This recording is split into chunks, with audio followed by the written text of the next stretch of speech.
Hello， 小朋友又見面啦！今日呢，波兒要講一個好勵志，教大家做事堅持到底嘅成語，就係愚公移山。好耐以前，有一個老人家，大家都叫佢愚公。佢屋企門口有兩座好高好大嘅山，擋住晒所有人出行嘅路，非常唔方便啊！愚公每次出門都要兜好遠嘅路先至可以出行，辛苦到極點啊！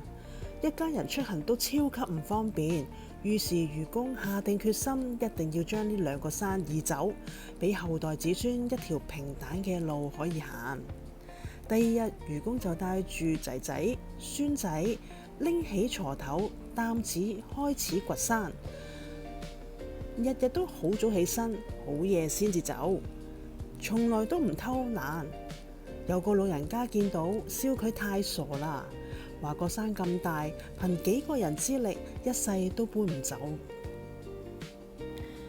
但愚公好堅定咁話：我有個仔，我死咗有個仔幫我個仔死咗有個孫，子子孫孫一代接一代，一直堅持做，永遠都唔放棄，遲早一定可以將個山移平。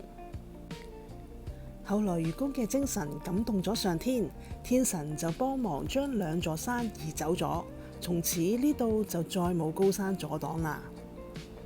小朋友，愚公移山呢個成語係流傳咗好多年嘅經典神話故事。呢個成語嘅意思就係形容人做事要有恆心毅力，唔怕困難，堅持不懈，就算遇到好多困難都肯堅持到底，最終一定會成功㗎。